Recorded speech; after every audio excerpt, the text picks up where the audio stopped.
On a quiet Sunday morning in Grand Blanc Township, Michigan, families filled the Church of Jesus Christ of Latter-day Saints.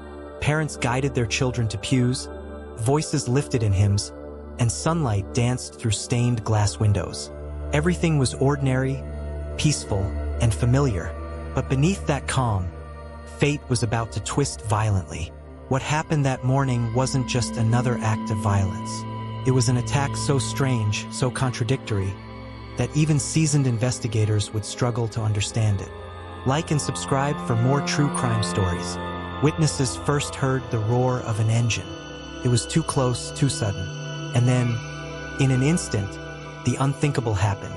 A pickup truck smashed through the church's front entrance, scattering bricks and shattering glass. Before anyone could even react, the driver leapt out, armed and ready. His name was Thomas Jacob Sanford, a 40-year-old father and Marine veteran. Within seconds, he opened fire on the congregation. Screams tore through the sanctuary, and then the smell of smoke filled the air.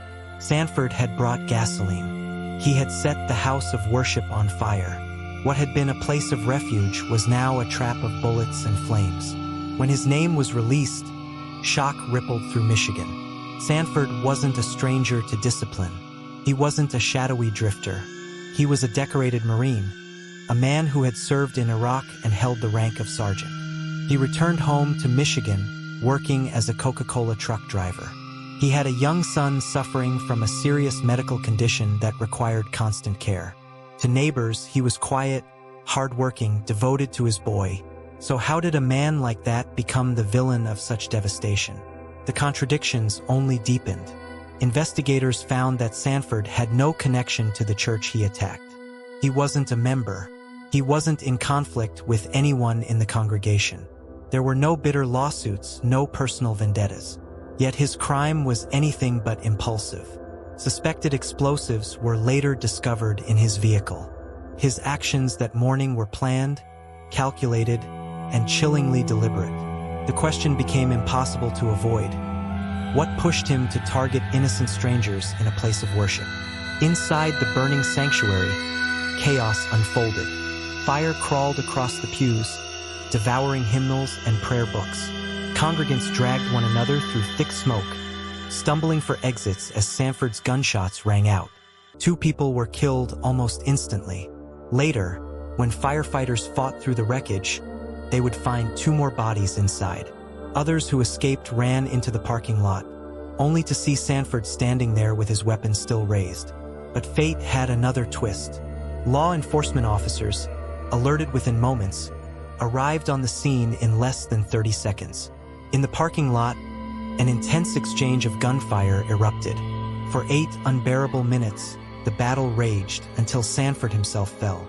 Justice came swiftly, delivered not in a courtroom but on the asphalt outside the burning church. The rampage was over. The aftermath was devastating, for lives were lost, 8 more wounded. A sacred building stood gutted by flames. Families who had come together for worship now clutched each other in disbelief. And beneath the grief, the same haunting question lingered. Why? How does a Marine veteran, someone sworn to protect, transform into the destroyer of his own community? Detectives turned over every stone. They looked at his finances, his family struggles, his military record. They noted the weight of his son's illness, the possibility of untreated trauma from Iraq. Some speculated about ideology or hidden resentment, but no clear motive emerged. Sanford wasn't a simple monster. He was a puzzle of contradictions. A father, a veteran, killer. His life didn't explain his crime. It only deepened the irony. He had once been trained to save lives overseas, only to come home and destroy them in his own backyard. The survivors of that day will never forget what they endured, the gunfire, the flames, the terror. But they will also remember the officers who rushed in without hesitation, ending the nightmare before it grew even worse. Sanford would never stand trial. He would never give his side of the story.